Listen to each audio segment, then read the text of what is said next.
Hey everyone, it's Cassie. And I'm Danielle. You might know us from National Park After Dark, but we're launching something completely new, and we're so excited to share it with you. Welcome to Watch Her Cook, a podcast about women proving they belong in whatever role they want to be in.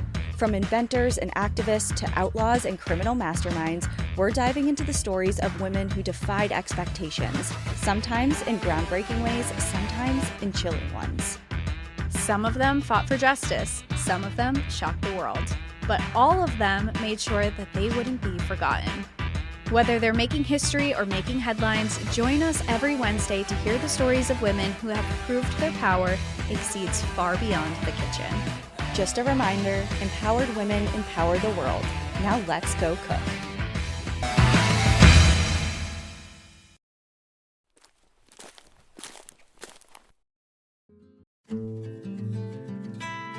Imagine your whole life waking up to the sounds of songbirds.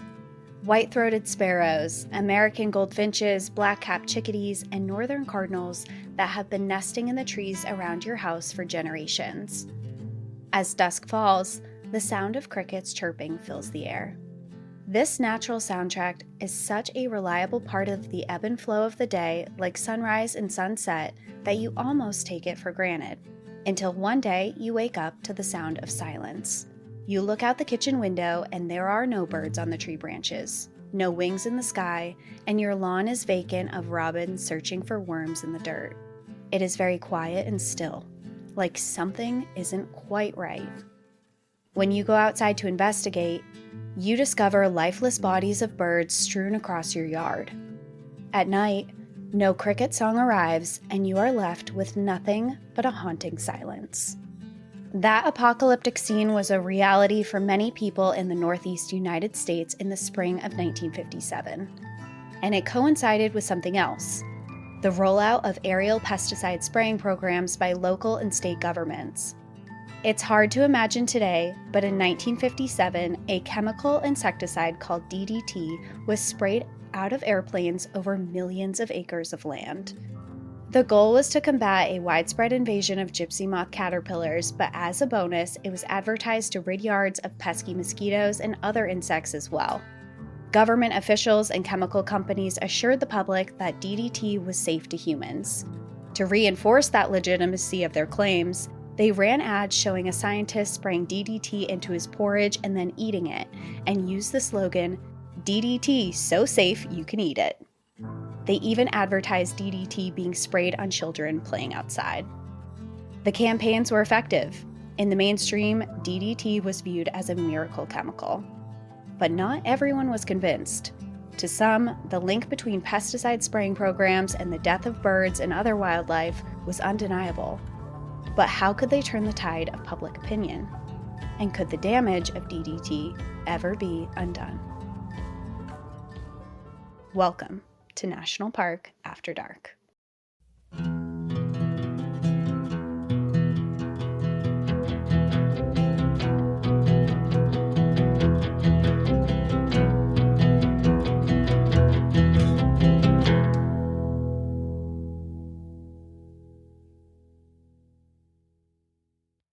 Welcome back, everyone, to National Park After Dark. I'm Danielle. And I'm Cassie. And it is almost Earth Day. It is. Actually, when this comes out, this is coming out on Monday, April 21st, and Earth Day is April 22nd. So we needed to talk about the environment for this episode because it's just so fitting for Earth Day. Do you have any plans? Every Earth Day, I haven't gone to celebrations or anything, and I don't have anything planned quite yet, but every Earth Day, I always grab I always go for a hike, and I'll grab like a bag or just in my backpack and pick up trash along the way on my hike. So probably something like that. Mm-hmm. Cool. I do something similar, but I take trash bags on the roadside. Oh, cool. Like, I don't go on to a hike or anything. I just go. It's needed there for sure. Like, literally right outside of my driveway. It's awful. Like, the more you really look at the side of on the roadsides and stuff, it's disgusting. So that's my plan, to do a little cleanup there and see how far I make it. And yeah, try not to get hit by a car. Cool. Yeah. Does Maine do, not Earth Day? Of course they do Earth Day. Do they do Green Up Day? I haven't been here long enough to know what Mainers do, so I'm not sure, actually. Vermont does something that's called Green Up Day, and I forget I think it's May 5th this year or May 6th, and it's each spring. It's kind of similar to what you're saying is going out and picking up trash along the roadside, but it's called Green Up Day, and it's very similar to Earth Day. Everyone celebrates that it's finally not gray and disgusting out anymore, and everyone gets outside and does some activity that has to do with helping the environment, whether that's picking up trash or it is like starting to garden and like clearing out your space. It's just cleaning up sticks off of trails, trail maintenance, stuff like that. It's just everyone is outside on Green Up Day, and they have all of these farmers markets and farm stands around to feed people while they're doing it. Oh, That nice. encourages people to get outside. Like tidying up type of Yeah. thing. Yeah, Yeah. you'll see people in town just picking up like branches and sticks that have fallen into local parks, and people just really tending to their flower gardens that are in the front of, I don't know, even like grocery stores or in the front of their house on Main Street, stuff like that. People really take care of things. I'll keep an eye out because I have no I idea, bet but if I you have a Googled like feeling. Green Up Day, Maine, it would pop up. Yeah, I have a feeling Maine does. That feels like a Maine thing. I think it's so For too. sure. I would be surprised. It might be called something else, but I bet they do something like that. Yeah. Cool. Well, okay. So we know that your episode is linked to Earth Day in some way Yes. and DD. Oh my God. Okay. So during your intro, when you were talking about the robins out in your yard and things like that, like 'tis the season right now, Mhm. April. The other day, I counted how many robins were out in my backyard because it was bizarre. Like, It was like, what are you all doing here? I was like, what's happening? There was over 35 of them. Oh my, wow. That is. It was like I was taken aback. I had like 3 in my yard today, and I thought that was exciting.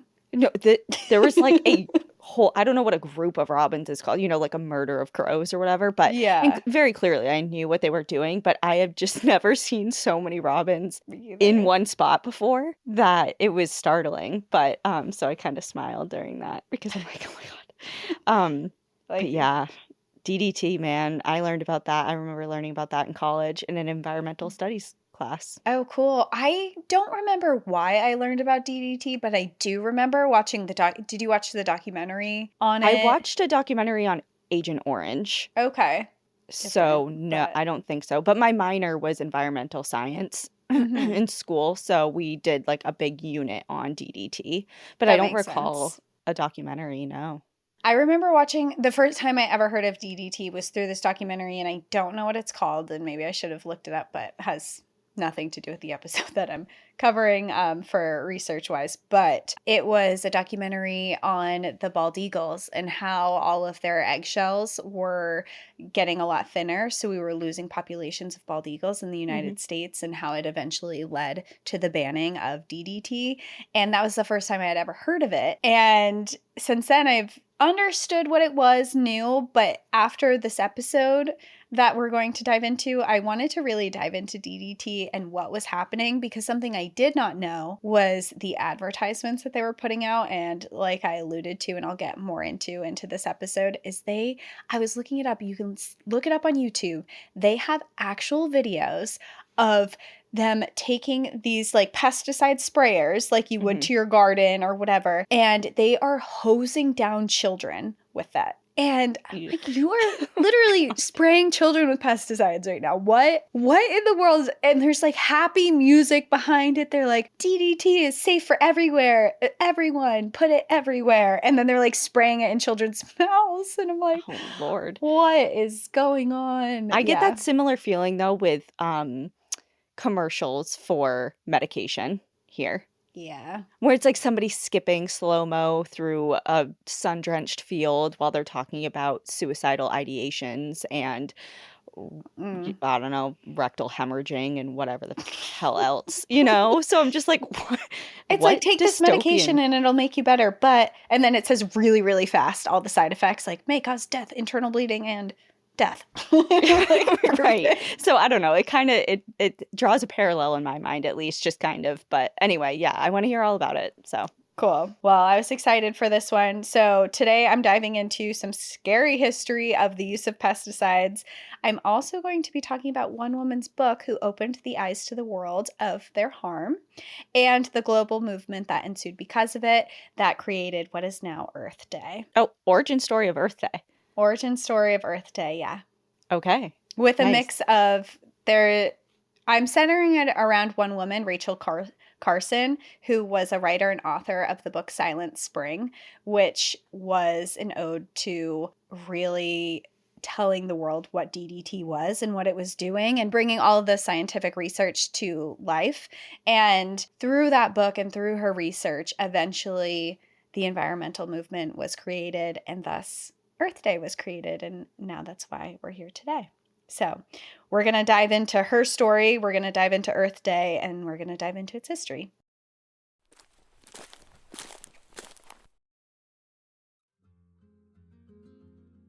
I'm in the midst of gearing up for camping season. I just re-registered my camper and I'm planning out the weekends that I can go out with it this summer. And if you have a camper or an RV or are renting one, you need to listen up because this one is for you. This podcast is sponsored by Harvest Hosts. With a Harvest Host membership, you get unlimited, no-fee overnight RV stays at 9,500 locations across the US and Canada. Simply sign up for $79 per year, book your favorite destinations, and enjoy unique RV stays all year long. I have had my fair share of parking my camper at lackluster rest areas, but with Harvest Hosts, you can spend your overnights in such cool places. We're talking wineries, orchards, museums, farms, golf courses, drive-in movie theaters, and so much more. Add adventure to your travels, all while discovering new destinations and supporting unique businesses across the country. Seriously, scanning the locations they have, everything from lavender farms in Vermont to alpaca havens in Colorado, I am wanting to plan all of my travels around these unique locations. While I complete my travel, it's on my list.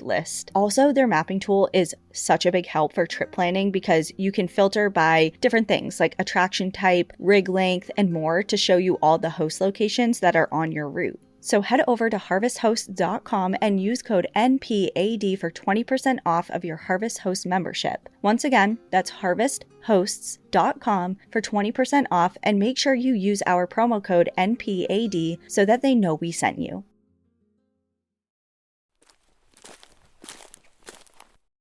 First, going into Earth Day. The diversity of cultures and religions across the globe means that few celebrations are truly worldwide. One of those few is Earth Day. Every year on April 22nd, more than 1 billion of us around the world celebrate Earth Day in some type of way. The tradition dates back to 1970. A number of different people can be credited for establishing Earth Day, like Senator Gaylord Nelson from Wisconsin, who had the original idea for organizing a nationwide event to raise awareness of environmental issues among college students. And of course, activist Dennis Hayes, who scaled up Nelson's idea to the broader public. But setting the stage for Nelson and Hayes was another person whose influence is even greater, and who is often credited for creating the concept of environmentalism itself. And of course, her name is Rachel Carson. Rachel Carson was a biologist and author whose book Silent Spring, published in 1962, had a transformative impact on both environmental policy and public consciousness. So today, in honor of Earth Day, I will be telling how Rachel Carson has changed the world. And I couldn't pass up a story that had a book rec tied to it, so if you are interested in learning more about this and Silent Spring and her work on that, check out that book. So we'll start her story in January of 1958. Rachel Carson was living in a one-story brick home in Silver Spring, Maryland, where she received a letter addressed to her from Massachusetts. Carson didn't know it at the time, but this letter would catalyze the project that became her legacy, which was the writing of Silent Spring. The letter was written by a housewife and bird enthusiast named Olga Huckins, who was part of a citizens group called the Committee Against Mass Poisoning. This group had come together to raise alarm bells about the danger of the new aerial pesticide spraying programs. These programs allowed planes and helicopters to spray pesticides from above and were largely used for areas of farmland. They weren't scientists, but it was obvious to them that DDT was killing more than just the insects. The practice is actually still used today and is still fought against. In 2021, 120,000 drones, because now we have drones, not in the 70s and 60s, 120,000 drones were used to spray pesticides over 175.5 million acres of farmland across the United States. In Olga's letter to Rachel, she described with emotional intensity and devastating detail how she witnessed aerial spraying firsthand. The bird bath in her backyard became littered with the bodies of dead songbirds after her property in Cape Cod was sprayed with pesticides. In part, her letter read, "The mosquito control plane flew over our small town last summer. Since we live close to the marshes, we were treated to several lethal doses as a pilot crisscrossed our path. And we considered the spraying of the active poison over private land to be a serious aerial intrusion. The quote-unquote harmless shower bath killed 7 of our lovely songbirds outright. We picked up 3 deadly bodies the next morning right by the door. They were birds that had lived close to us, trusted us, built their nests in our trees year after year. The next day, 3 were scattered around the bird bath. I had emptied it and scrubbed it after the spraying, but you can never kill DDT. On the following day, 1 robin dropped suddenly from a branch in our woods. We were too heartsick to hunt for the other corpses. All of the birds died horribly and in the same way. Their bills were gaping open, and their splayed claws were drawn up to their breasts in agony." Olga Huckins and Rachel Carson were actually old friends, but in 1958, Rachel was also already a biologist and a best-selling author. That's the real reason that Olga wrote to her. Her letter was a heartfelt call to action, asking Rachel to help raise awareness of this issue by writing about it, and it worked. The letter struck a chord with Rachel, who had been a devoted student and champion of the natural world for as long as she could remember. She had also seen the advertisements on television about the uses of DDT. One in particular used the slogan, "DDT, let's put it everywhere." It showed DDT in different forms: powder, spray, and even paint. The video showed people painting their windowsills, their doorways, and their food pantries. As it was advertised, it would keep the bugs away and kill them. Okay, so that's what they're saying its use is. Like, there is no multi-use, right? Yeah, so, and I'll get into it more throughout the episode too of what the uses of DDT were, but it was originally advertised for this moth invasion that they were claiming, but then it was also saying that it was great for all insects, that it would get rid of mosquitoes, beetles, any bugs, ants, things that were getting into your pantries, things like that. They were really advocating to have it everywhere in your house because it But would just for the sole purpose of an insect deterrent. Yes. Okay, or yeah, all right. Yes.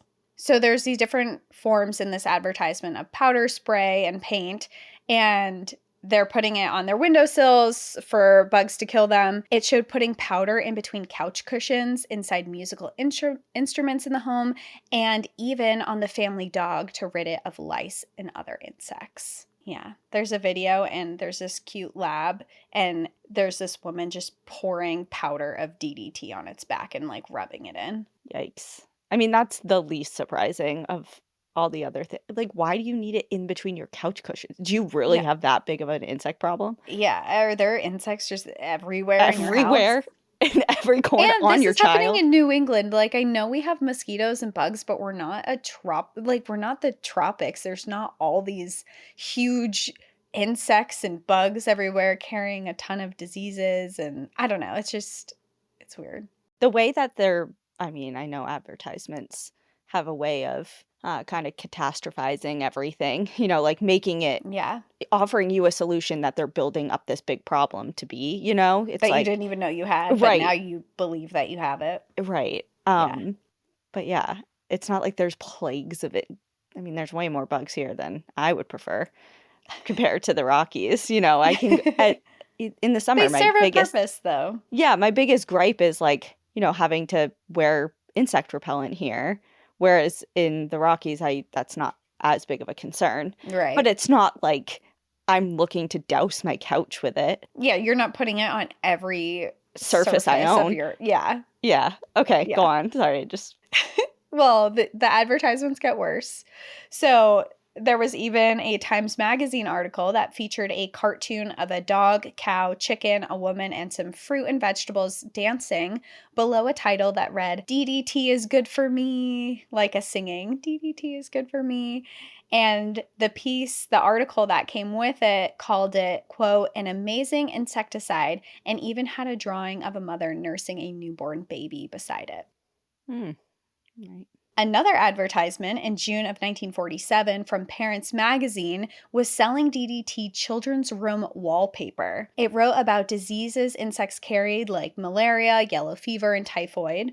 It urged parents to protect their children with their DDT-filled, easy-to-use, peel-and-stick wallpaper. It stated, non-hazardous to children or adults, to pets or clothing, certified to be absolutely safe for home use.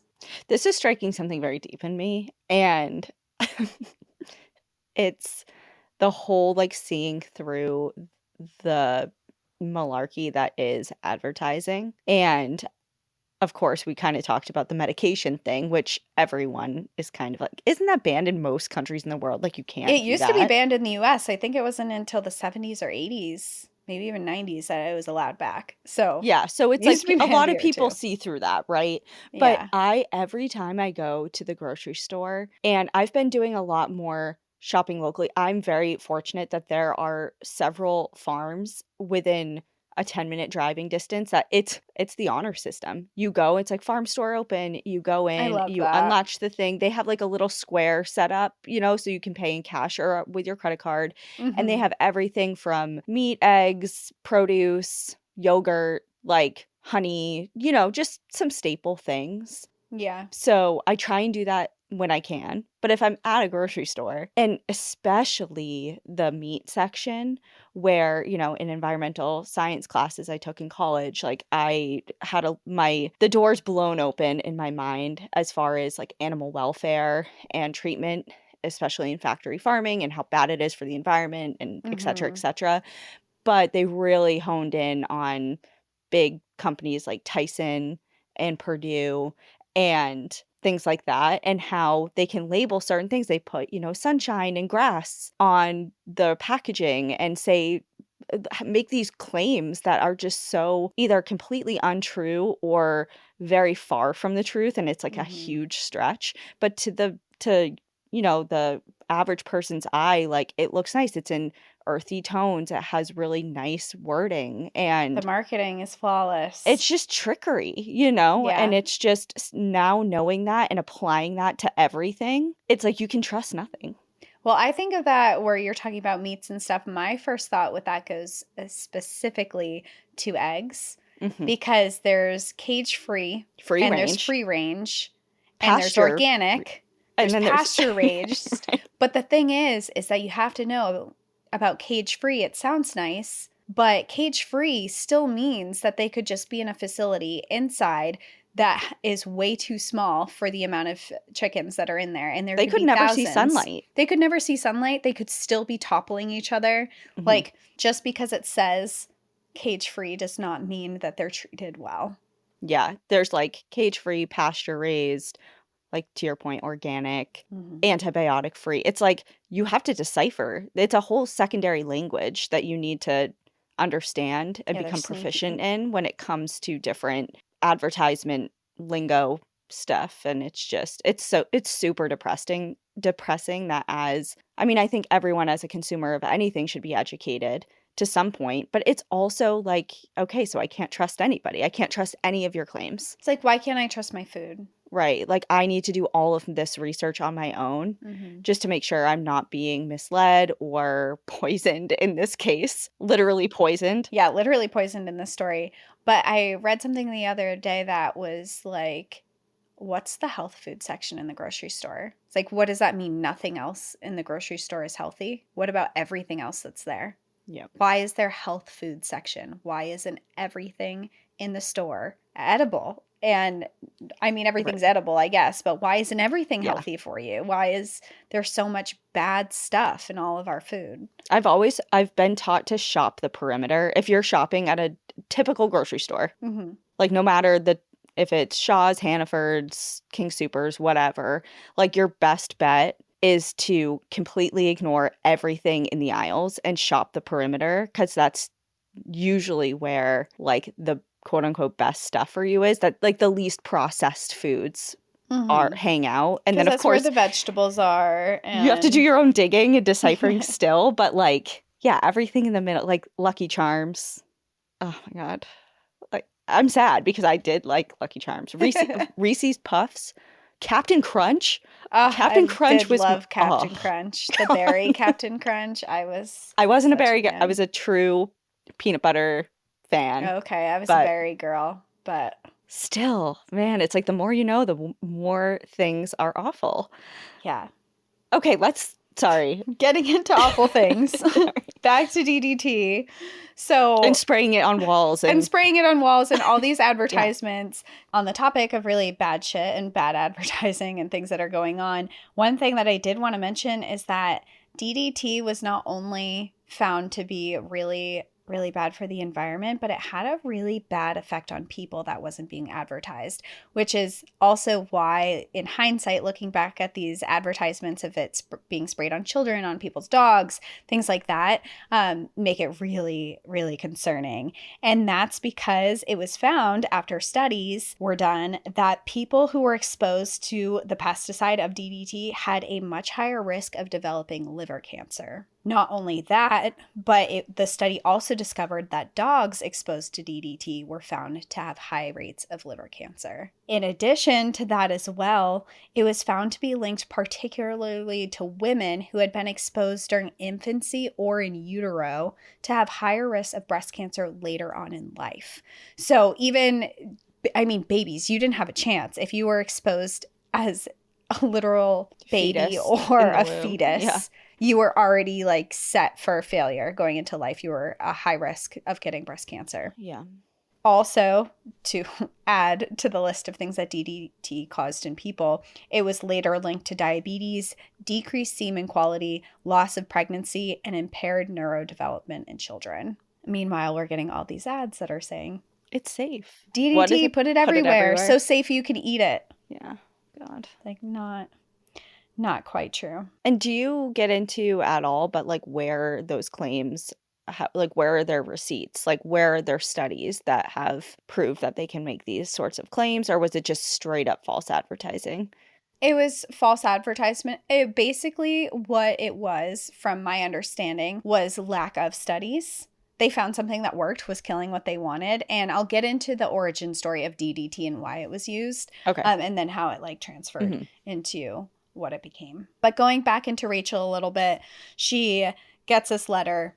She was already concerned about DDT in her personal life anyway. She had these theories that it wasn't great, but after Olga's letter, she was really inspired to do something about it, and she decided to help.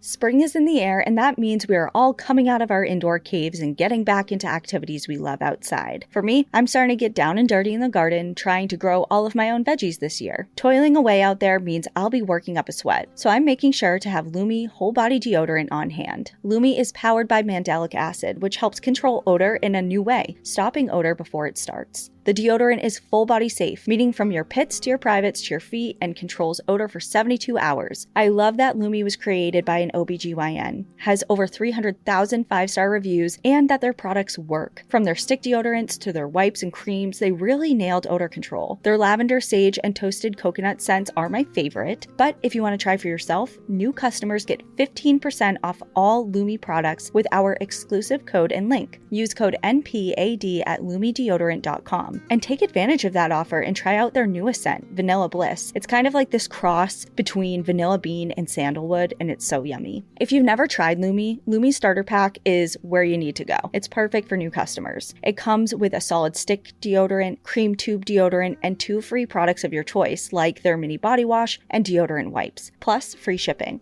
As a special offer for our listeners, new customers get 15% off all Lumi products with our exclusive code. So if you combine that 15% off with the already discounted starter pack, that equals over 40% off their starter pack. Use code NPAD for 15% off of your first purchase at lumideodorant.com. That's code NPAD at LUMIDEODORANT.com. Please support our show and tell them we sent you. Smell fresher, stay drier, and boost your confidence from head to toe with Lumi.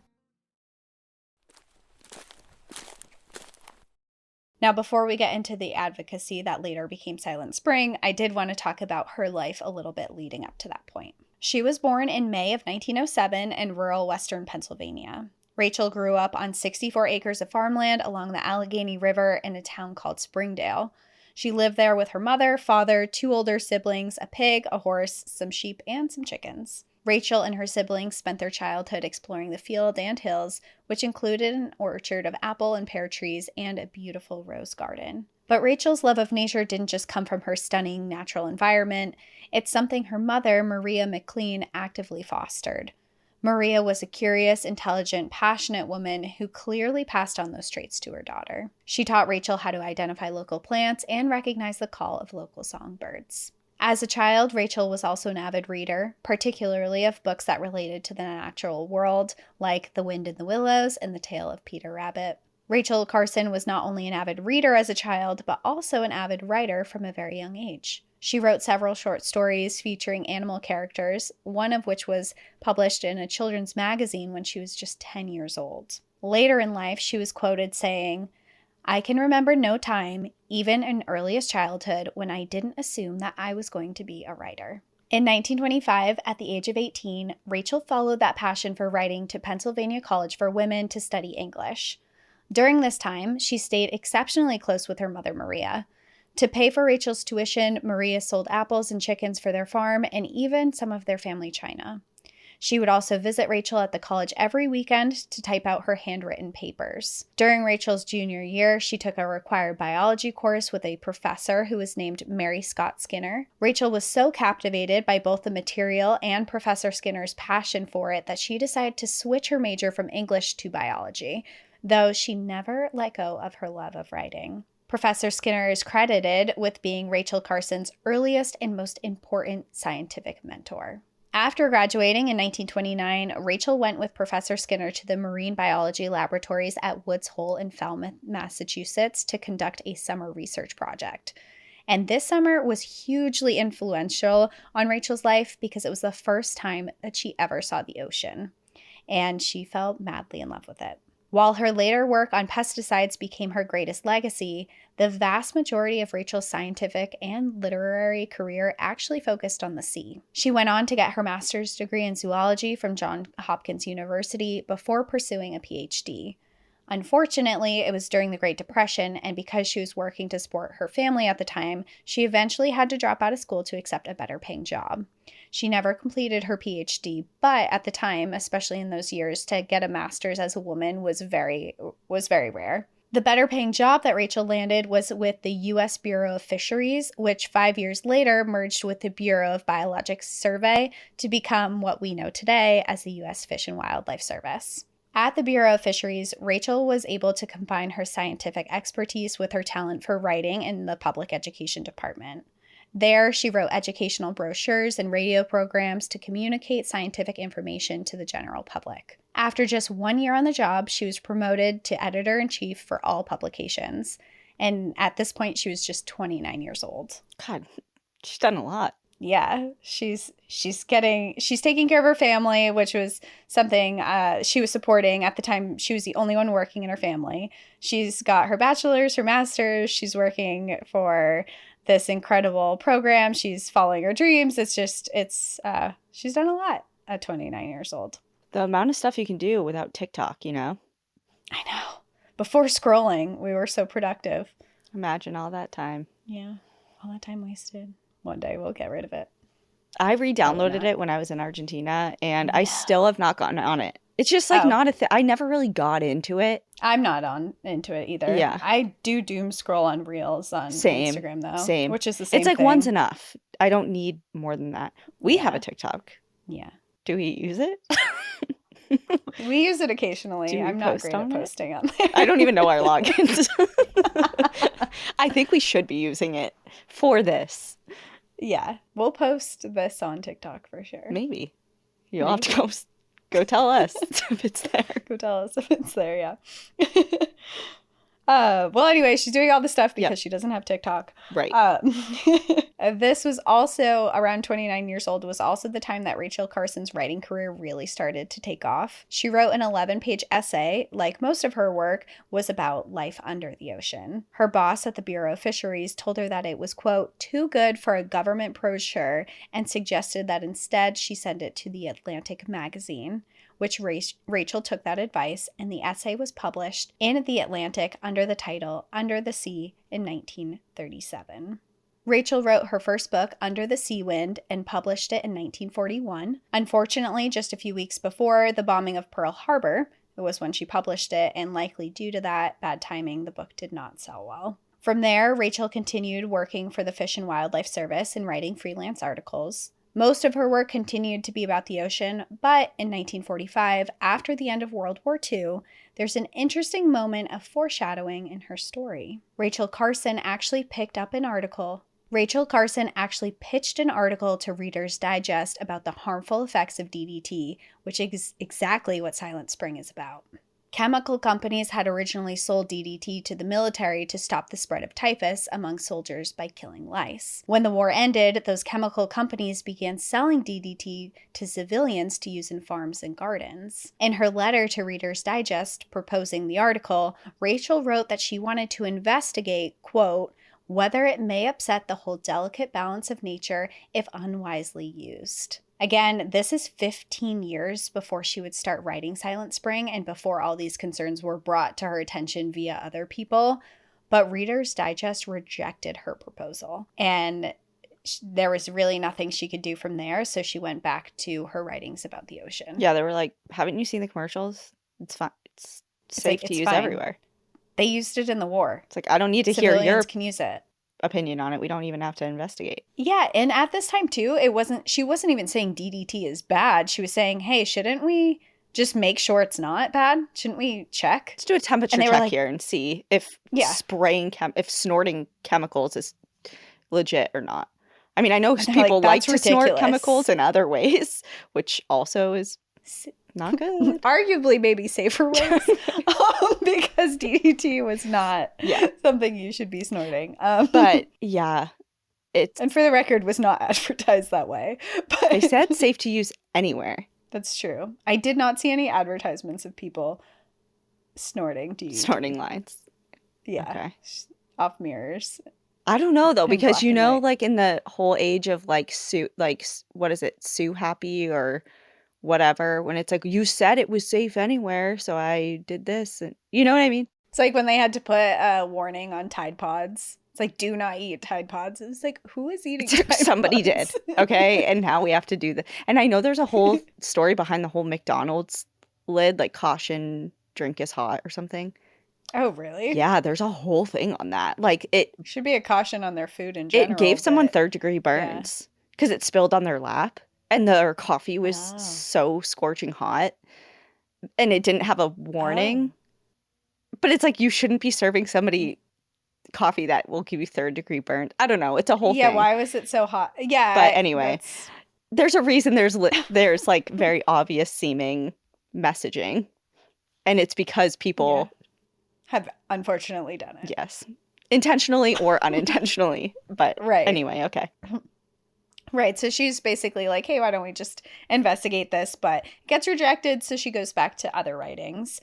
And she writes a second book. She titles it The Sea Around Us, and it's published in 1951. While her first book had flopped 10 years earlier, The Sea Around Us was a huge hit. It won the National Book Award for Nonfiction and broke a record by staying on the New York Times bestseller list for 86 weeks. In fact, it was so popular that Rachel's publisher decided to republish her first book, Under the Sea Wind, and that one also became a bestseller. Oh, cool. So it's just really bad timing before.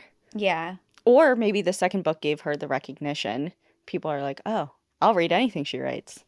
Yeah, they're like, wow, this is beautiful. Yeah. Let's try her other book. And smart on her publishers then, when she had all of this attention. With her breakout success, she decided to resign from the Fish and Wildlife Service in 1951, after 15 years, to focus on her writing. With some of the money coming from her book sales, she was able to make one of her lifelong dreams come true, of owning a home by the seashore. She purchased a small piece of waterfront land on a little island in the Boothbay Harbor of Maine called Southport and built a small cottage. Boothbay Harbor is north of Portland, Maine, and a popular tourist destination, but at the time the area was barely developed.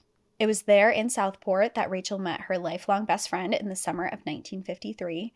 Her name was Dorothy Freeman, and she would later be a huge support to Rachel while she wrote Silent Spring. While Dorothy was married with a son, Many have speculated that her and Rachel were more than just friends. From that summer until Rachel's death, the two women maintained an intimate correspondence with over 900 letters to each other. Rachel kept her favorite letters from Dorothy under her pillow, and they would often write to each other 2 letters at a time, one to be shared with family, and the other totally private to be burned after reading. The letters that remained were later published by Dorothy's granddaughter in 1995, and in them, the two women write poetically about how much they loved each other. And I read a couple excerpts. I didn't add them in here, but I read a couple just excerpts online of it, and it's really kind. Like, some of the stuff was just really, I wouldn't even, not even just a lover standpoint, but just as a friend standpoint, the things that they would say to each other was just like, my life is so much better because you're here. It's so great to have someone in my life that sees me for who I am. And it was just so kind and beautiful that I totally understand why it was published as a book. And many have speculated since that there was a lot more to that because they had this lifelong friendship. This continued throughout their entire lives. During Rachel's summer in Southport, she was inspired to write another best-selling book, The Edge of the Sea, which she published in 1955, before moving back to Silver Spring, Maryland in 1957 to care for her mother, who had been struggling with her health. And this brings us back to where we started, because it's here that Rachel received the impassioned letter from Olga Huckins about DDT pesticides killing songbirds in January 1958. As I mentioned, the topic of how DDT impacts wildlife had already been on Rachel's radar nearly 15 years prior when the pesticides first started being sold to civilians after World War II. Now DDT was so widespread that it was literally being sprayed out of airplanes across millions of acres of land, and this is where people are starting to get really concerned. And I've spoken a lot about DDT during this episode already, but I want to explain a little bit about exactly what DDT is and how it was used. DDT stands for dichloryl diphenyl triethylene. Developed in 1939, it was one of humanity's first synthetic insecticides. DDT became very useful for American troops during World War II because, as I mentioned earlier, it was used to kill lice among soldiers in Europe, which helped to stop the spread of typhus. It was also used in South Pacific Islands to kill mosquitoes and other insects that carried malaria. Part of what made it so special is that it killed hundreds of different kinds of insects at once. It was viewed as this miracle chemical. In fact, it was so effective that the inventor, a Swiss chemist named Paul Hermann Mueller, won a Nobel Prize for it. And when you think about it, when you're advertising something and you actually have something that kills mosquitoes that are carrying malaria and malaria is killing thousands of people, it actually does feel like this miracle drug, miracle chemical at the time. But then in hindsight, when you learn more about it, it's like, what are we sacrificing? Yeah, very easily see the shiny bits of that initially, like who wouldn't want that benefit? Yeah. Especially when it's your family members and things like that who are getting malaria. And when you live somewhere where there are so many mosquitoes and it's hard to avoid. I mean, we've been to countries with malaria and we're taking anti-malarials and we're covering ourselves in bug nets, but a lot of people don't have access to that. And as somebody who contracted dengue fever, I can say. You know how bad it is to get an illness from a mosquito-borne illness. Yeah. Yeah. Yeah, it's not great. No, don't recommend. So people were obviously very excited for it. However, the story of DDT took a dark turn from there as its usage became way more widespread after the end of the war in 1945. For one, a lot of insects like mosquitoes began developing a resistance to DDT, so it became way less effective than an actual pesticide. But of course, there are bigger environmental problems with the widespread of DDT. One is that not all insects are bad. In fact, some are vitally important to ecosystems. And two, we discovered that DDT is toxic to a lot more than just insects. These problems were exacerbated by the fact that DDT persists in the environment for a long time. It also persists in individual animals for a long time and moves through the food chain because it accumulates in fatty tissues. And if that weren't bad enough, when you spray DDT in one area, it can travel a really far distance through the atmosphere. All of this means that the impact of spraying DDT is really long-lasting and it's very hard to contain. And I'll get into it a little bit more later, but they found that DDT actually, you can't just wash it out of the environment. It actually stays for and is still impacting wildlife today from something that was sprayed, 50 years ago. Most infamously, DDT caused the population of bald eagles and other birds of prey in the US to plummet in the mid-20th century. And this is because exposure to DDT caused their eggshells to thin. But this link wasn't recognized by many mainstream scientists at the time. Rachel Carson was among a handful of observers who had concerns about the environmental impact of DDT on her radar way back in 1945. By 1958, the impacts were undeniable to birdwatchers like Olga Huckins and other members of the Committee Against Mass Poisoning. In addition to writing to Rachel, they wrote letters to newspapers across the Northeast and filed a lawsuit in New York City. But even then, the view that spraying DDT was good for humanity was so entrenched in the mainstream. It was considered this miracle chemical. It was a sign of progress that man was finally conquering nature and could handle whatever these diseases were and all these insects, and they had a control of it. And Rachel, once again, after this letter that she gets, she tries pitching to other magazines about writing an article that DDT is bad and the potential effects of it. But despite all of her success and her being this very famous author who's won a lot of prizes and best-selling and all of that, the article said no, magazine said no, we're not publishing that, we're not interested. Is that because of just kind of like the behemoth of the production, whoever's producing DDT? You know, like a lot of people are, you know, publications or whatever, no matter what it is, are really hesitant to go up against, like, to publish anything that's voicing, like, any sort of whistleblowing or voicing any sort of concern against, like, big pharma or anything like that. Is that kind of why? Or for sure. Okay. That was definitely part of it. I think a lot of them didn't want to get in the bad graces of these big chemical companies that were supposedly had made this miracle chemical that people really were relying on and they were making millions of dollars off of. But also I think that there was this added part to it where people didn't believe it, right? They thought, why would we're not going to publish something that's so preposterous. That's crazy. This is this great drug. What you're saying has no substance behind it. We're not. Because it was kind of like the first of the kind. Like, again, I'm going back to my environmental science courses, and a big unit that we did was on Roundup and the Koch brothers and how, like, awful that whole thing is and just how detrimental the whole Roundup thing is. And a lot, even then, you know, this is after this point in time, there has been case studies of how harmful different insecticides and pesticides and herbicides has on the environment and, as a byproduct, people and wildlife. Like, that was already known. But now what you're saying is that this is, like, really the kind of a pioneer in that world as far as, like... Yeah, there were these small groups that were coming together and were voicing, like I said, this one group, they filed a lawsuit with New York City. People were starting to advocate for it, but it was still very much under the radar. You know, they were making millions of dollars off of this, and no one really at this point was willing to stick their neck out, I'm sure. Yeah, to stick their neck out. It was a huge risk. And even I'll get into it a little bit, but people didn't want to work with Rachel because of it. People didn't believe her. Yeah. People were like, this is a crazy idea. We're not on your side here. Or even if it's not crazy and you might have legit concerns that are founded, I don't want to be associated with you when they come after you. Right. That was it too, is because they knew that she was going to get a lot of backlash if she tried to go forward with this. So after Rachel gets denied all of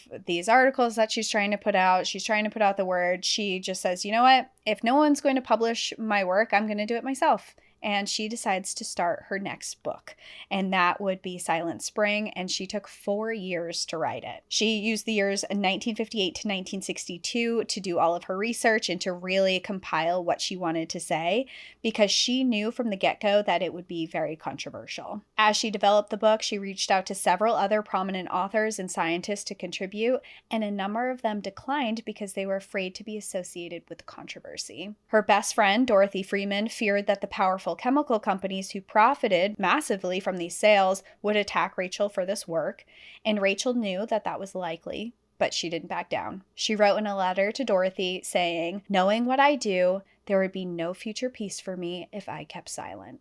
In anticipation for those attacks, Rachel not only did years of meticulous research, she opted to include 55 pages of notes in the back of her book citing all of her resources. She also consulted a wide network of scientific experts throughout the writing process, many of whom reviewed the manuscript and confirmed the accuracy of her claims. But despite being as rigorous and informally dense as a piece of academic literature, the book was written like a story. It was written in plain English in a way that anyone could understand. You didn't have to have some degree and some scientific degree to understand what she was trying to convey. That's really cool because especially coming from a degree that, and I'm sure you have had a very similar experience with your psychology degree, like the amount of scientific journals and different articles and publications and studies that we had to read for different projects and research and things like that from like academia was, I understand, like important, and the message was really critical to know, and it was great that it was published like that. But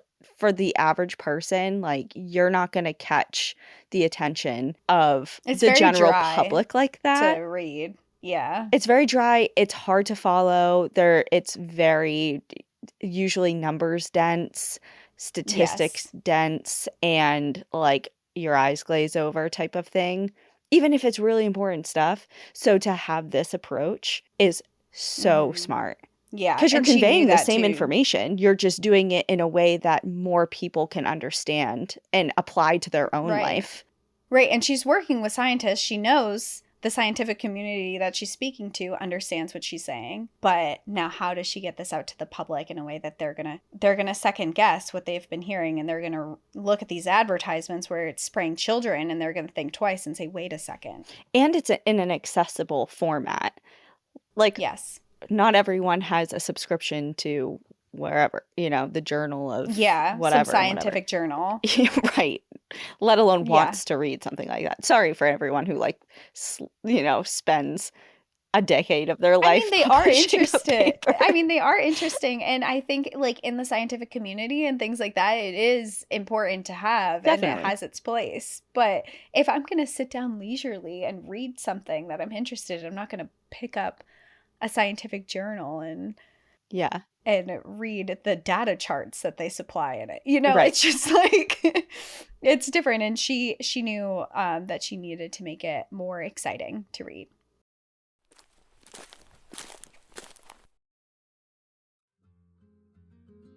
IQ Joe is the instant mushroom coffee from IQ Bar with bold flavors that's loaded with functional brain nutrients and 200 milligrams of caffeine for jitter-free energy. Packed with all that natural caffeine and brain-boosting ingredients like magnesium and lion's mane mushroom for jitter-free productivity, from classic black coffee to toasted hazelnut and vanilla spice, IQ Joe offers coffee shop flavors without the extra sugar. With over 20,000 5-star reviews and counting, more people than ever are starting their days off on the right foot with IQ Bar's brain and body boosting bars, hydration mixes, and mushroom coffees. And let me tell you, I hate to say it, but I am a bit of a coffee snob. Everyone has their downfalls. People who know me are like, yeah, we know this about you, but there are just certain things in life I don't think we should settle on. And for me, that's coffee. It brings me joy, keeps me sane, and is one of my favorite treats. So needless to say, I am picky when it comes to what coffee I'm willing to drink. IQ Joe doesn't have to worry about me though, because I am on board. Their toasted hazelnut flavor is definitely my favorite. It's smooth and packs a punch without being pricey. And right now, IQ Bar is offering our special podcast listeners 20% off of all IQ Bar products. Plus, get free shipping. To get your 20% off, text PARK to 64,000. Text PARK to 64,000. That's PARK to 64,000. Message and data rates may apply. See terms for details.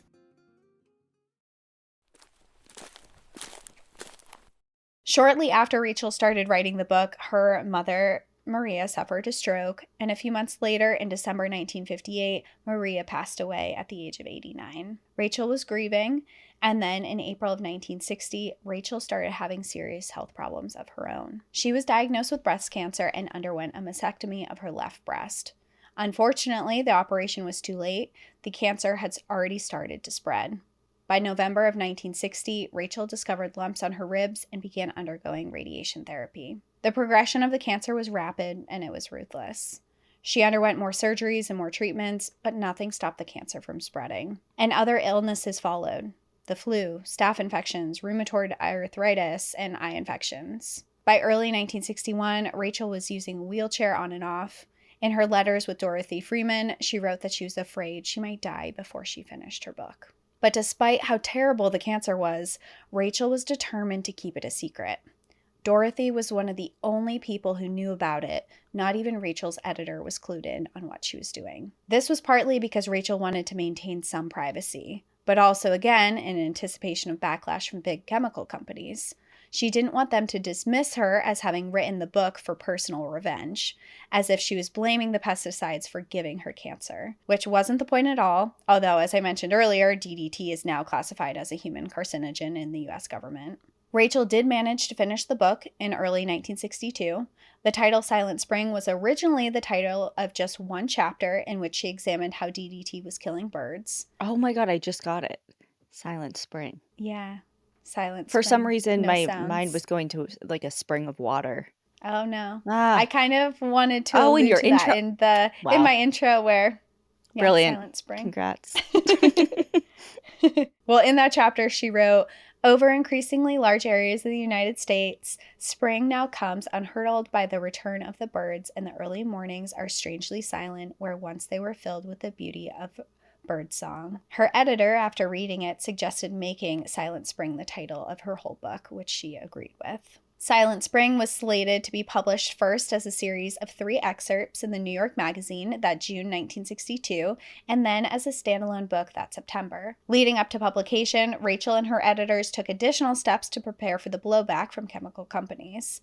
Their strategy was to develop relationships with the people in charge, and they went all the way to the most influential people in the entire country. Rachel attended the May 1962 White House Conference on Conservation organized by President John F. Kennedy himself. President Kennedy was known to be an environmentalist, and Rachel wanted him specifically to be her ally. Kennedy's unofficial advisor when it came to matters of conservation was a Supreme Court justice named William O. Douglas, who had been delivered a preprint copy of Silent Spring by Rachel's editors shortly before the White House conference. During the event, Rachel went out of her way to speak with the Secretary of Interior, Stuart Udall, and the director of the Sierra Club, David Brower. 2 days later, on May 27, 1962, Rachel met with a close advisor to the Interior Secretary to strategize about how she and the Kennedy administration could work together to maximize the impact of her book. And it was official. She finally had the most powerful people in the entire country on her side with Silent Spring. President John F. Kennedy and First Lady Jacqueline Kennedy were among some of the first readers of Silent Spring. When the book was released in September, it was an instant bestseller. And as I mentioned before, a couple excerpts were planned to be published in The New Yorker, which were, and that created this huge craze over people wanting to read it. The book was dark and captivating, with chapter titles that included Elixirs of Death, Rivers of Death, and The Human Price. Citing extensive research, Rachel showed clearly how DDT was not only killing insects and birds, but also entering the food chain and accumulating in the bodies of human beings, causing cancer and genetic damage. She wrote, quote, "A who's who of pesticides is therefore a concern to us all.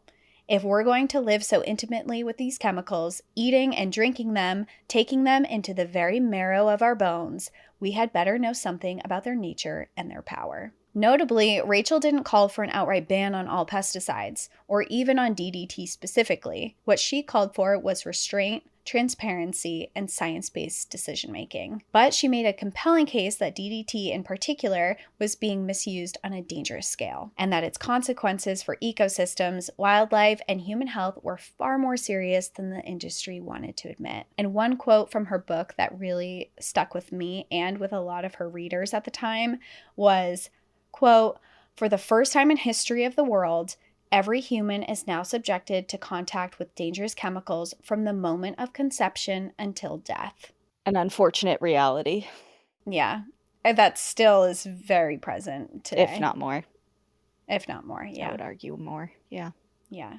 And I mean, you could dive into that in so many ways, but it's very concerning and also is probably and why there's so much disease and everything's going up and there's much more high cancer rates. I mean, as someone who has kidney disease, the amount of people with kidney disease it's staggering. I think it's like 1 in 7 people. Yeah. I always joke, like, if you're in a room with me, you're lucky, you're safe. But are you? But are you? Yeah. It's getting worse. It is Yeah. getting worse. I don't know. I read the other day that there was this new study that was just released regarding microplastics in particular, not Is it with Alzheimer's? No. Well, the part that I was going to talk about, or just give you a little fact about, is that after doing dissection of a bunch of different cadavers and things like that, the average person has two caps worth of plastic in their brains. Like 2 bottle caps? Yeah, in their brains. Yeah. I saw something about that, and it was talking about how Alzheimer's is being linked to the microplastics that are being held in your brain because your body can't get rid of them. And then after seeing that, I really started noticing how much stuff is in plastic at grocery stores. Specifically, I go to get vegetables and I want tomatoes and they're wrapped in plastic. I want a zucchini or a cucumber. It's wrapped in plastic. Shrink wrapped in plastic? Yeah, what is the... Yeah, like why? What is the point? Don't do that. Yeah. And that's just so frustrating. It's so frustrating. Things with natural casing has shrink wrap on it. I don't know. Yeah. And it's just like things you wouldn't even think of. Like obviously you're like, oh, I should not use single-use plastic water bottles because it's bad. Because then, they like at first you think of the landfills and recycling and how when you recycle something, is it really going to recycling? Because then that's a whole nother conversation. So it's like, okay, let's use reusable water bottles or try to, unless you lose them on planes every time you take a plane like you do. But your heart's in the right place. You're trying, but you're not thinking of the microplastics that you're ingesting from that, or like Tupperware. Like swap it out if you can for glass, or, when you're going to get your tomatoes, you can't help that they're shrink wrapped in plastic, but you can help by not putting them in those plastic bags. Like go get a reusable netting and just bring it to the grocery store Vermont yourself. Doesn't even have plastic bags anymore. Yeah, they're being slowly phased out, I feel like, in a lot of states, but I don't know. Yeah. It's like, okay, great, you don't have plastic bags, but everything is still else in is plastic. Yeah. Oh my god. I saw it was this locally made rice, and it was in this pouch at the grocery store. And I was like, this is really cute. And it's not in plastic. It was like in this hand woven pouch. And I pick it up to look at it. And the inside, the rice is in plastic. It was just the outside, the pouch. Oh, it's like lined. It's like, yeah. No, like the actual rice was in a plastic container and then the pouch covered the plastic. Oh, right. Okay. Yeah. It's like, what are we doing? Why? I've been using instead of plastic wrap, I use beeswax wrap. Oh, I've seen that. I have some of that too. And it kind of smells a little weird, but it's fine. It's better though. It is better. No microplastics. I'm like, okay, it's not as easy, but it's worth it, I guess. Yeah. Save your brain. God, we're screwed, aren't we? Don't use plastics. Yeah, our generation. I think that our generation and like the ones younger than us are going to really see repercussions for these as we get older, because a lot of these single-use plastics are a lot newer to our generations, and our parents' generations haven't had to live through as long of plastic use as we have. So I think that we're gonna really, and screen time, I think years and years of screen time, it's really gonna, because cell phones are relatively new in our lifetime. So I think also though it's good that I think we're doing a lot of self-correcting or self-realization of like, yes, we're enduring these problems, and yes, they're as bad as they have ever been, but there's also recognition of that. Yeah, as well. And I think that we're also in this phase of life where a lot of people are a lot more health conscious, and people know that exercising is important. People know that smoking cigarettes is really bad for you. People know that, of course, now there's the vaping that's going on, which is also coming out. It's very bad for you as well. But I think that we are a lot more conscious about what is healthy and what is not. Vaping has always blown my mind. When people are like, it's not as bad, I'm like, you are inhaling something into your lungs that isn't natural air and And then oxygen. it's What like the flavors and stuff. Yeah. I'm like, just because it doesn't smell bad, I don't know. I don't that get actually it. feels worse to me. Like, what is that flavor made out of that you're putting in your lung? I don't know. I don't really get it. I mean, maybe if you have them side by side, like, would you rather vape or rip a cigarette? And I feel like I would have to say vape if I would was smoke forced. a cigarette over vape any day. Would you? I've never vaped before, and I have had a cigarette before. So I feel like a vape would be more pleasant, no? I do. I don't know. I feel like something about the vapor getting into your lungs. Have you seen like what a cigarettes do to your lungs, though? It's just one, though, right? We're just picking one. Oh, like one? We're vaping once or we're smoking one cigarette?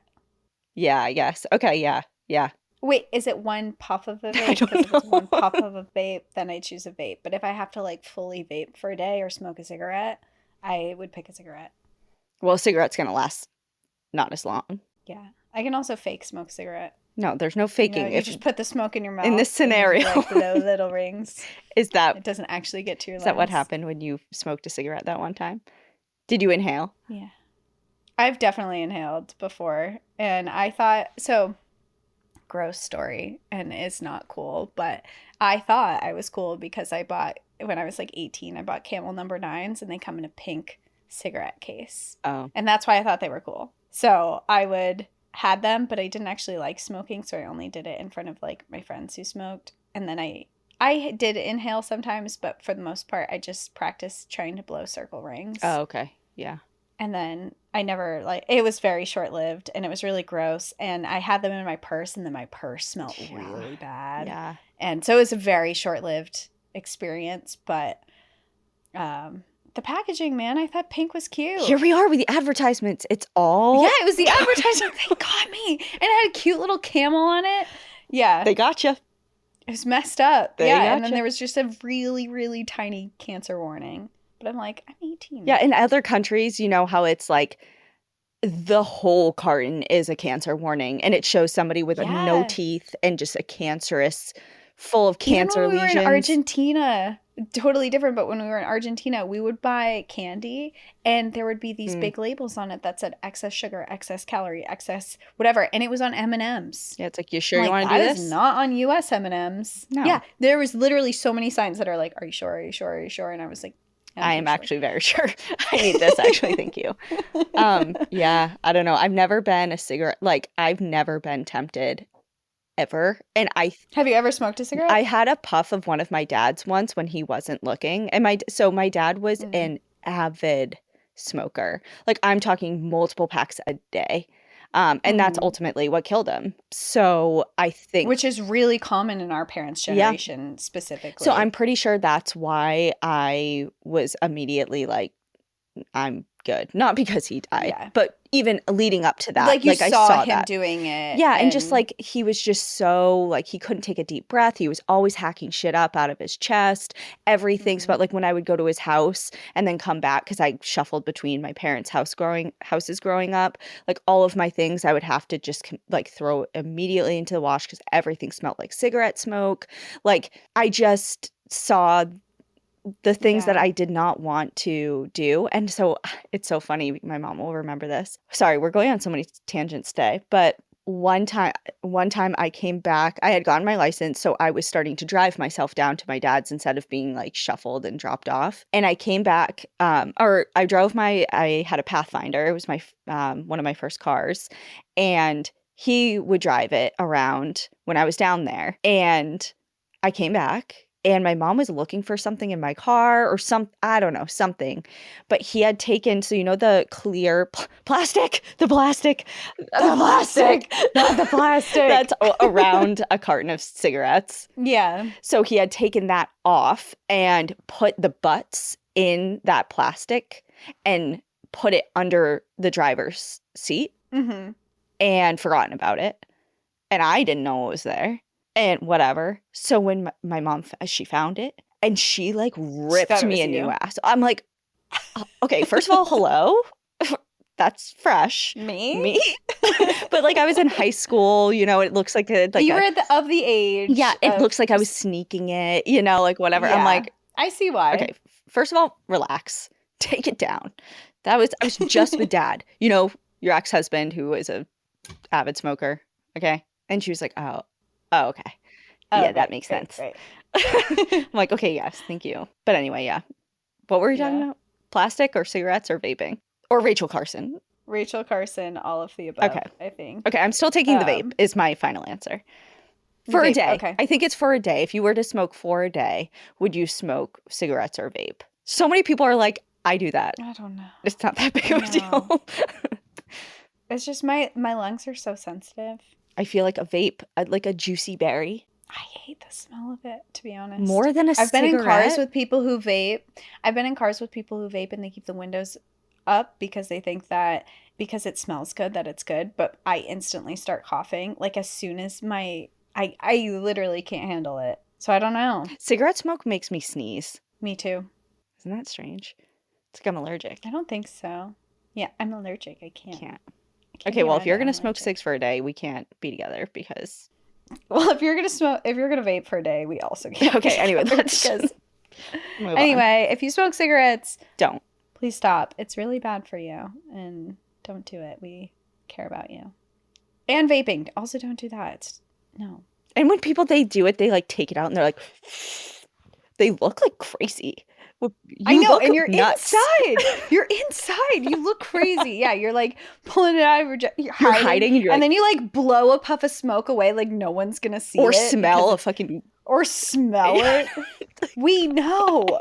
We know. Just stop doing it. Yeah, it's stop just doing it. It's so embarrassing. bad for you. It's so embarrassing. You should be shamed because we want you to stop. Because we care about you. Because we care about you, we're shaming you. And we want you to be able to do outdoor adventures. You're not going to be able to hike or do anything if you're doing that stuff. So cut the shit. Yeah, cut it out. I feel like we're momming people.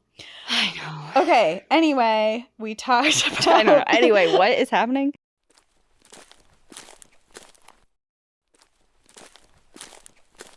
We're going back.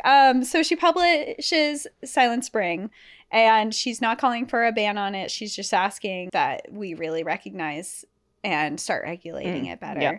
And as expected, she publishes it. It's a big hit, but there's a huge backlash from the chemical industry. They tried and failed to sue Rachel, her book publisher, and the New Yorker magazine, who published the excerpts of the book. Then they spent hundreds and thousands of dollars on attack ads and supposedly informational pamphlets in order to discredit Rachel's work in the public eye. An executive from the American Cinnamon Company said... American Cinnamon?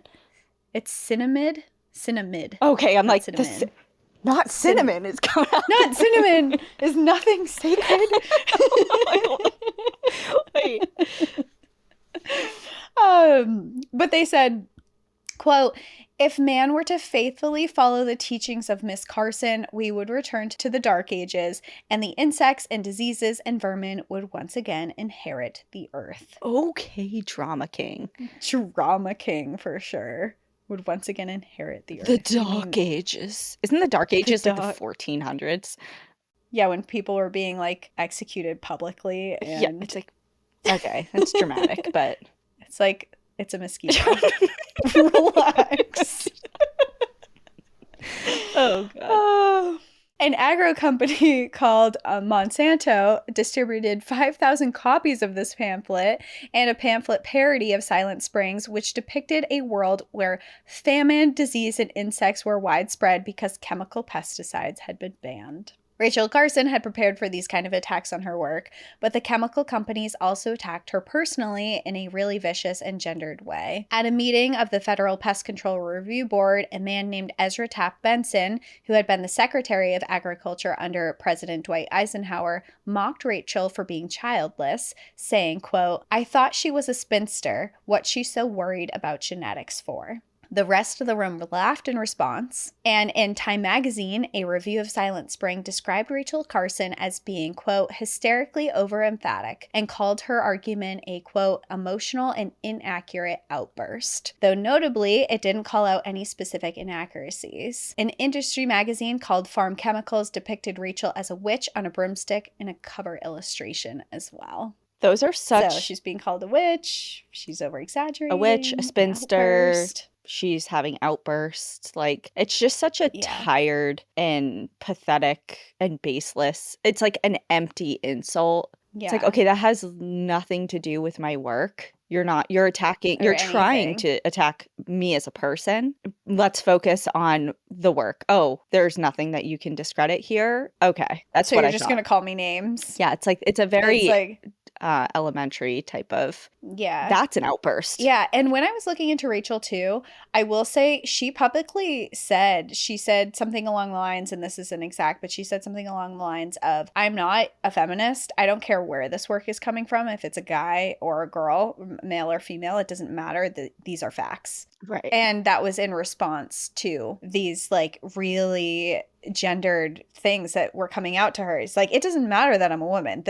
These are facts. But these attacks were rivaled by a groundswell of support. Many readers, including many outdoorsy men, wrote into the New Yorker saying that they had witnessed the dead birds and dead rivers that Carson was describing firsthand. While some scientists at the time were definitely in the pockets of big chemical companies at the time, many other prominent scientists defended Rachel. And her work to make alliances with the government ahead of publication really paid off. At a press conference in August 1962, President Kennedy was asked whether government scientists were going to do more to investigate the impacts of DDT. He responded by saying, quote, yes, I know that they already are. I think particularly, of course, since Miss Carson's book. Silent Spring ignited a national conversation not only about the use of DDT pesticides, but more broadly about the relationship between human industry and the environment. One particularly interesting historical document that captures the two sides of this national conversation is an hour-long CBS special feature. It cuts together footage of Rachel Carson with footage of spokesmen from the pesticide industry, effectively putting the two in conversation even though they were filmed separately. Rachel also reads excerpts from Silent Spring. It was her only TV appearance after the publication of the book, and there are some striking gender dynamics at play. Rachel was filmed sitting on the porch of her cottage in Maine wearing a skirt and cardigan, while the industry spokesmen were shown in a lab surrounded by scientific equipment wearing white coats and dark-rimmed glasses.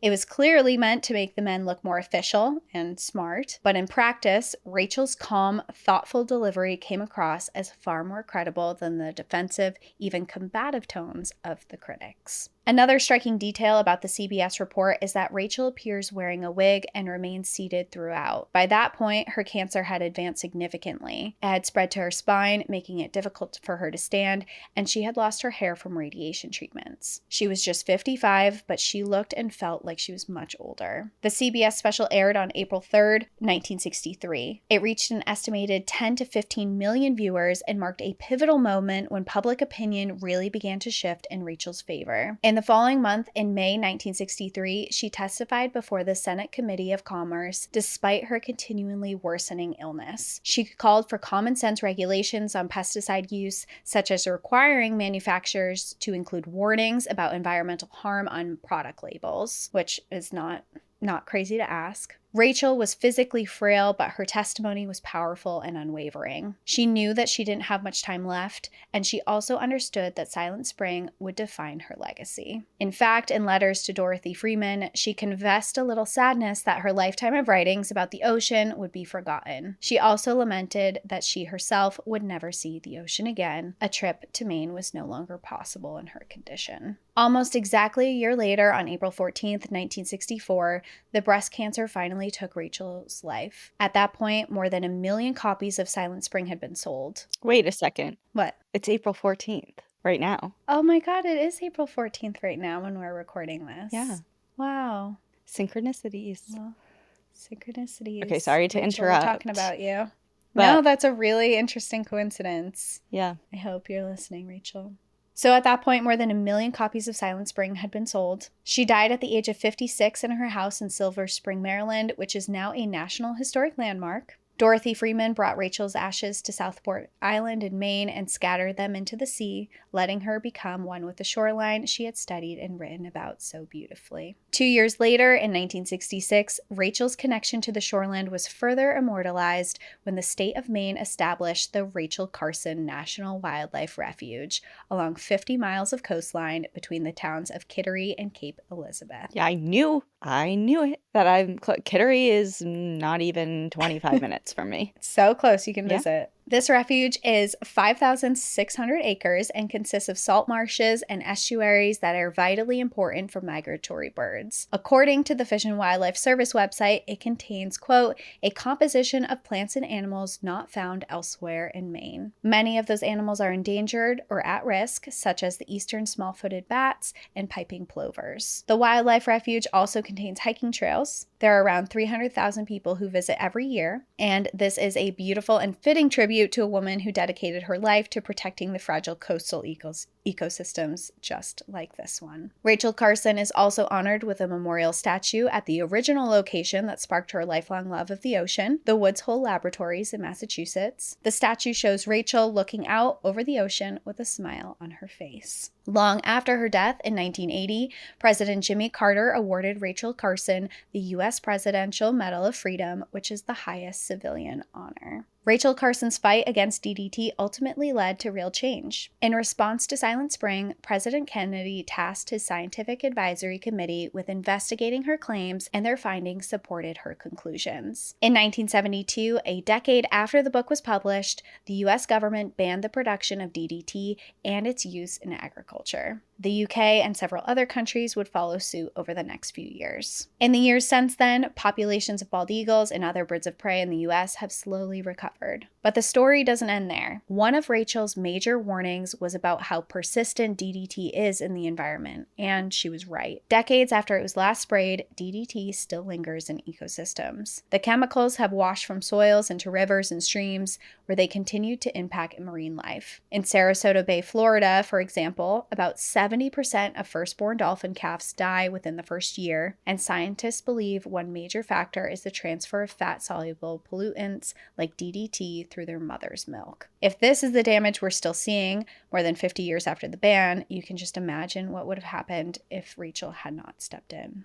Rachel's influence on environmental policy extended far beyond the banning of DDT. Silent Spring helped launch the modern environmental movement as a whole, introducing into the mainstream the idea that industrial activity should be regulated, not just to protect nature, but to safeguard human health. The book sparked a wave of landmark conservation laws, including the Clean Air Act of 1963, the Wilderness Act in 1964, the National Environmental Policy Act in 1969, the Clean Water Act in 1972, and the Endangered Species Act in 1973. It also directly inspired the founding of major environmental organizations like Greenpeace and Friends of Earth, and contributed to the creation of the Environmental Protection Agency in 1970. Not bad for a childless spinster. Yeah, not bad. For a witch. Yeah. Never thought the term witch is a bad thing. The birth of environmentalism and founding of the EPA in 1970 also brings us back to the very first Earth Day celebration, which took place that same year. As I mentioned at the very beginning of the episode, Earth Day was created in the spirit of the movement that Rachel Carson helped ignite by Wisconsin Senator Gaylord Nelson and activist Dennis Hayes. The idea came to Senator Nelson after he witnessed a destructive oil spill off the coast of Santa Barbara in January of 1969. His original concept was to organize teach-ins about environmentalism on college campuses, hoping to tap into the energy of the anti-war student movement spreading across the country at the time. Senator Nelson's co-chair was a Republican congressman named Pete McCloskey. Together with activist Dennis Hayes, they picked April 22nd as the date for the event. It fell between spring break and final exams, making it ideal for student turnout. They assembled an 85-person organizing team across the country, and the vision quickly expanded beyond college campuses. The name Earth Day caught media attention.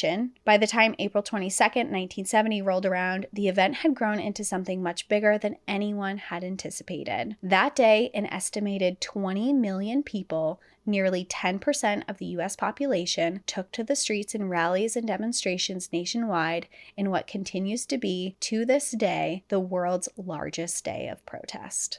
According to the official Earth Day website, more than 1 billion people around the world now take part in Earth Day celebrations each year. Starting in 1971, each Earth Day has featured a designated global theme, like a short slogan that captures the spirit of the movement. In 1990, it was Think Globally, Act Locally. In 2020, it was simply Climate Action. This year, the Earth Day's theme is Our Power, Our Planet, a call for collective action around renewable energy. One of the most notable Earth Day celebrations each year takes place in Tokyo, where more than 100,000 visitors gather for a festival which features eco-friendly food, art, and music. In London, the annual celebration is called Earth Fest. It spans multiple days and includes inspiring talks, live music, eco-fashion, green kitchen workshops, and more. There is also an annual Earth Day celebration at the Rachel Carson National Wildlife Refuge in Maine. Last year, this included a volunteer effort to pick up storm-washed trash from the marshes. Today, as the climate crisis accelerates and resistance to those fighting it grows louder, Rachel Carson's message feels more urgent than ever. She taught us that all life is interconnected. More than 60 years after her death, she's still inspiring people to connect with nature and confront the damage we've done. One line in particular from Silent Spring stays with me, not just as a warning, but as a call to action and a source of hope. The Earth's vegetation is part of a web of life in which there are intimate and essential relations between plants and the earth, between plants and other plants, between plants and animals. Sometimes we have no choice but to disturb these relationships, but we should do so thoughtfully with full awareness that what we do may have consequences remote in time and place. And that is my story of Rachel Carson, Silent Spring, and the history surrounding Earth Day. Wow. I loved it. I'm not saying that I'm going to be at Rachel Carson National Wildlife Refuge on April 22nd, but I might be. It's so close to you. I wonder what they're doing. Yeah. Yeah. Do we have anything? It would be really cool. I know I was just said I was going to pick up trash on the road. Oh, we have our live stream that night. That would be fun. You can tell us on our live stream on Patreon. Think about it. If you... Oh yeah, on Patreon we're doing, we pick a different theme every month for our live stream. And this month we're doing good Earth news because we're kind of inundated with some not so great news all the time. So we decided to celebrate positive developments around the world that have to do with the planet and wildlife and things like that. So we're going to kind of hone in on that night. But yeah, maybe I don't know. We'll see. I don't want to say that and then everyone be like, she wasn't there. Yeah.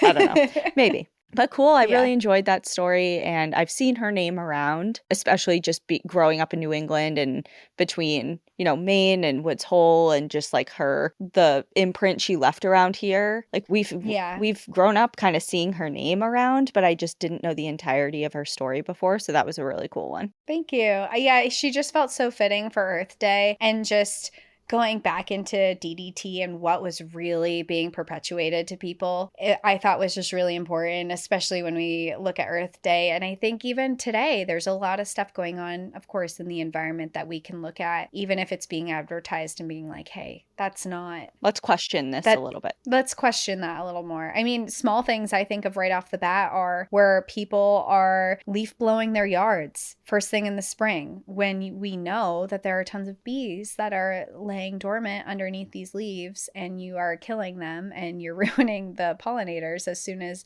and they don't even have a chance in the spring. So there's a movement, right? That it's like called something of kind of, it's not totally anti-landscaping, but it's more of like give them a chance, it's trying to do more. It's like an anti-grass movement where people are encouraging, I don't know what it's called, but it's basically grass is detrimental to the environment and pollinators. Let wildflowers grow, plant wildflowers. Wildflowers are prettier than green grass. Like this perfect green lawn that looks fake is not in anymore. I think that's why I have always felt like completely perfectly manicured lawns give me the ick. And it's not always because I was like, that's not good for pollinators. It's just always gave me a really creepy, weird, like Stepford Wives type of it feels artificial, it's very unnatural, like artificial look to it. I don't know. It's just always kind of rubbed me the wrong way.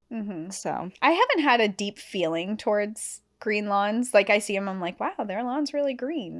Like I've definitely thought that. And there's something I mean, when you step onto a real lawn that has been manicured and you're barefoot, it does feel nice on your feet versus my lawn, which is prickers and wildflowers and Suit up. wildness of it. But you know, like I get the hype around it for a while, but I think it's just outdated now, and we've learned that it's actually harmful.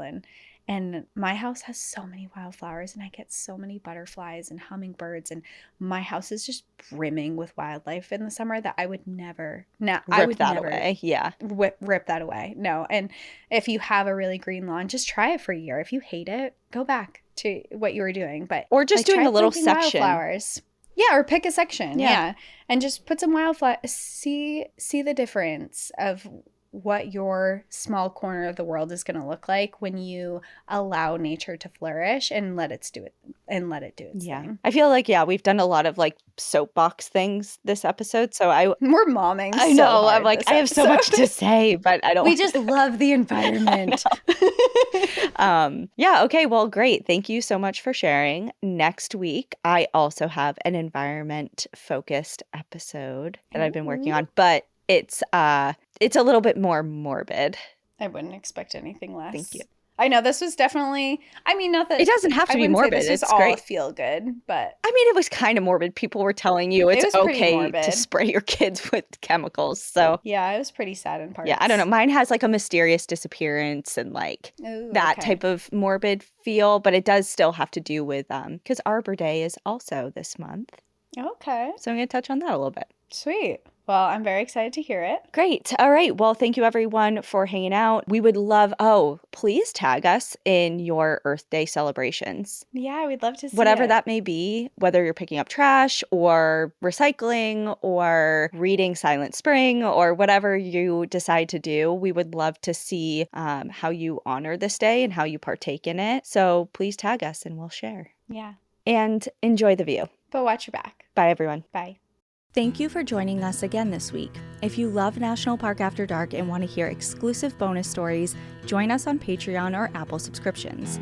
Patreon subscribers have access to our National Park After Dark book club, live streams, Discord, and much more.